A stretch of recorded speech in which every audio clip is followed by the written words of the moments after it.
Another day, another dollar. Welcome to my channel. This is Sunny, reaching you live from London. I'm at my favorite coffee shop, with a cruise, and let's actually talk about a few things. When people go for employment, you want to get a job, you're going for an interview.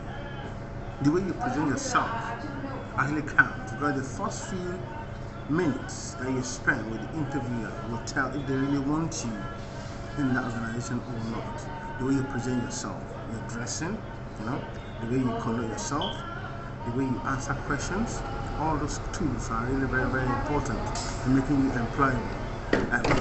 The way you actually style out the answers that you give to whoever is interviewing you, all that counts in making you the right candidate for that job. Sometimes you have to actually start things out, because even if you've not really had the experience from that organization, first study about that organization that you actually want to, you're applying into, try to know the history of that. Not really too much, but if it's retail, read a little about retail industry first before you actually go into that company. Ask people that have already worked in that place or even other retail companies, what is entailed in all those areas, so that you'll be able to prepare yourself for that interview that you're going for. And then when you go to the interview, don't be too forward. Just answer the question that you're being asked. And that's very, very important. Sometimes you can even throw the question back to the interviewer, that in terms of maybe they should explain what they mean or what they're expecting and things like that. And from the question and the answer that they give, then you kind of top it up. And that's important. You can style it out. So when you're from ethnic minority, definitely you can even let them know that you've done that in your country. Don't just say, I don't have any experience, I don't know about it. No, I don't know. Yes, you can tell them you're open to learning. You've done it in a certain way, or maybe the old style that you've been using before, but then you're open to learn. But don't say you have no idea of the job. Always make yourself be confident in the way you project yourself. Because the way you project yourself, the way you present yourself, actually can convince the person that is actually interviewing you to be able to say, oh yes, I can see some potential in you. Because definitely before they put the job interview out, they have the idea of who they are looking for.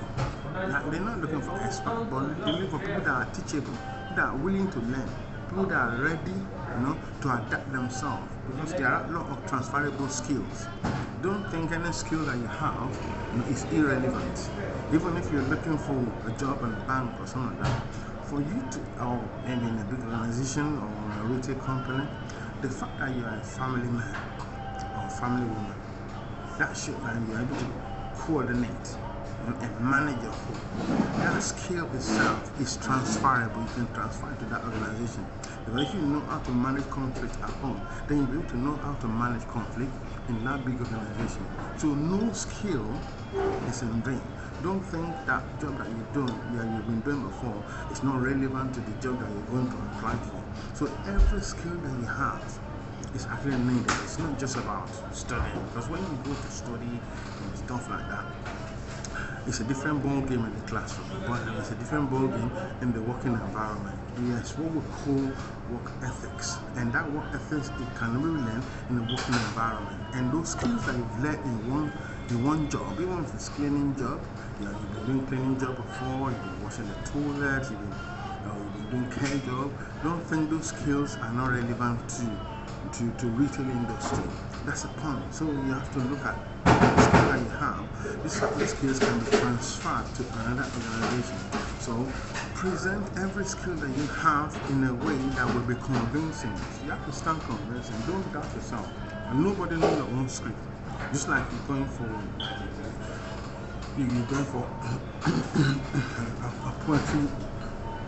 a poetry slam, and you do your poetry, and you do your poem, and you forgot some of the lines. The way you actually show in your face that you forget the lines, that's what the audience will pick up on. So if you forget your lines, just stand it up, confidently You can ramble it up and all that confidently and continue. They will think that's your style because nobody knows your script. That's one thing. Nobody knows your script. So you have to know how to confidently present yourself and start things out. And that applies in interviews. When you're answering questions in interview, don't chicken out. Don't freeze up. Just keep on going. Just keep on going. Because the way you present yourself and start things out, that can actually nail that interview for you. Don't write yourself up before you go for the interview. And don't commonalize yourself. Don't commonalize any skill that you have. Because every skill that you have, that counts. Even if it's spotting skills that you have, present it. Let them know that you're very versatile. Because that alone can show that you're versatile. You've coordinated in the school, you've been a school captain, you've been a team captain. All those skills, they can actually transfer. Because it shows that you're a blue person. It shows that you're a blue person. It shows that you're a confident manager. It shows that you can coordinate people, you can organize a group. It shows that you can think on your toes. So all those skills are the ones that they have, that they're looking for. And those are the things that you have to use in presenting yourself for any interview, for any organization that you're in. And always be the first to actually voice out your own opinion. Don't be hesitant in voicing your opinion. Your likes or your dislikes. Bring it up. That could help, because the way you actually present yourself counts, and that applies to every aspect of life, even in dating. You want to chat the girl up, you find somebody, confidently go there.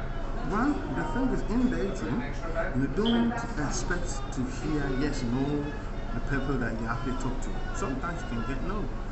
Don't take it badly. Take it with your chin up. Because that's very, very important in your own personal development. You're developing yourself and your confidence. And every disappointment is a lesson. Don't see any disappointment as a failure. See it as a stepping stone for a greater thing to come. That's the point. That's the irony of life. Life is not all full of positive. It's full of negative and positive. When the negative comes, just chin up and continue. And if the positive comes, don't just dwell on that. Try to upgrade yourself, to try to top that up. All these tools will help you in actually being employable, being able to achieve your goals, and being able to progress and project yourself. This is very, very important, especially when it comes to job. And when it comes to keeping it, it's one thing for you to get a job. It's another thing to be to keep it. Many people cannot keep a job because of the way they actually handle situation. Maybe a customer, you're in a retail store, and the customer is being rude to you. How do you approach it? It's not all the time that you just voice your opinion straight down to the customer. Because I know that they say customers are always right, customers are not always right. But at the same time, you are the professional here. Learn how to actually report things to the next person, to your manager, to your supervisor. If you're not happy about actually attending to a customer, you can easily press the bell and ask for somebody else to come and serve that customer. But don't voice your negative opinion direct to the customer, because that can end you a sack. It can end you an instant sack. I've seen situations of some staff member that actually slap a customer because of the way they attend to them, and that is gross professional misconduct. No matter what, you are the one that need to keep your calm, because you are expected to be professional. So if you cannot be professional in just little things, how can you be professional in bigger things? Because at the end of the day, you might want to go for another job. How do you want them to give you a good reference? If every time anything little thing happens, you always back it. You are the first one to actually make a fight. You are the first one to create that trouble. And there are a lot of security officers that they can't even take any insult. They are the one that will fight back. They are the one that will punch, or they want to punch up the customer. They want to fight. I mean, that wouldn't help. That is totally unprofessional. But you are the one that need to make sure that you're with it at all times. You are the one that need to make sure that you're the one that is calm. You manage that conflict before it actually happens. Because people have the baggage that they are carrying. They have the conflict that they're carrying all around the place. And the point is, when when they come to you in that organization, you know that you are the one representing that organization. So for you to now put up a fight when a situation happens, that doesn't make you a professional person. Because it gives the company that you're working for, that you're representing, a very bad negative image. And a lot of times, this really happens that some of the customer service systems, they are the ones that actually mess your thing up. And if you are like an agency, they might ask you not to come back again. You can imagine a nursing agency that is working and start hitting and kicking the patient. Because of the way the patient is behaving. If you don't like the way a patient is behaving and you really can't handle it, just withdraw yourself and actually report to the staff nurse in charge. Then they be able to either talk to the customer, the client, the problem, or they get another person to just handle it instead of putting yourself in a difficult position. Because you are the one that is representing the image of your company. Your company can end up losing the contract because of your behavior. So, if you have any bad behavior that might affect the way you present yourself in that organization that you're working with, it's best to even let them know even before you start, or you don't take the shift. Don't take the shift. Because if you're taking the shift and you know that you're not 100% up there, and you get there and you misbehave, you can still get a sack. And that can even sometimes even land you even illegal stuff. And you don't want that. Nobody wants that. So the point is, there's a need for us to know how we conduct ourselves, especially when it comes to public places. You know yourself. You're a man, you must be able to find a way to calm down. Especially when you're dealing with a member of the public, you're the one that is working. There's that professional expectation from you. Yes, I'm expecting from you. So they're expecting to be the one that will calm, that will mellow in that situation. And again, don't put up a fight at all times. Don't try to think, oh God, King Kong want to fight and punch up everybody. Find that calmness. And if you know you have some issues psychologically, deal with it first.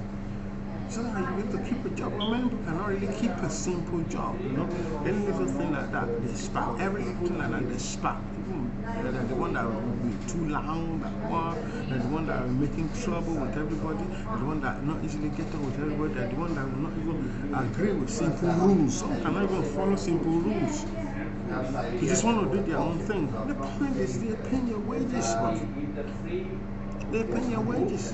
Why can't you just try and, be here for that time that you're at that place? And then you can move on. You don't like that organization, you don't like that place you're working, don't mess it up so that you can be able to get a reference from that place. Think about it. You need to be able to make yourself more employable, make yourself more versatile, be teachable, try to learn. Don't think you know it all. Because no tree can make a forest, but we'll learn from situations, we'll learn from other people, we'll learn from situations and circumstances. Be ready, be willing to learn. Don't think you know it all. Even if you're a professor, then you still learn. Oh, so you got a small bladder, that's why you learn every day. We learn from every situation and circumstances. So be learning, will be teachable. Be teachable. Alright, I'll catch you later. Try to be able to, so that you'll be more versatile, to be able to progress in life. These tools are really, really important in getting employment, in progressing in everything that you're doing. Even customer can actually recommend you to another company that will be paying you good wages because of your good behavior in that place. You need to get a CV, you need to get a reference. Some people cannot get a reference because they've really messed up every job they've been doing before. So how do you now keep a job? How do you keep a roof on your head? How do you pay your bills? If you keep losing the job, you can't even hold the job. Some cannot even hold the job for 1 week. They keep getting sacked by their own behavior. So it's high time you really looking instead of blaming other people for your mistake, try to see where you yourself you are at fault. Try to see your own fault, see your own shortcomings, and look at how you can actually review yourself, audit yourself. Then you can be able to progress. Good luck in your job search. Good luck in keeping that job that you have, and good luck in every pursuit of your life. This is Sonny reaching you live from London.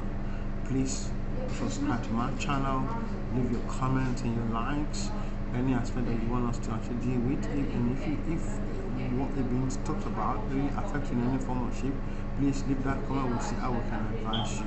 Some you might even need to go for anger management. Maybe you always angry at all time. You might need some anger management. You might need to go for counseling. You might need to be able to talk to somebody that can help you to manage your behavior. And you might need to even learn your things as well. Make yourself more employable. Peace.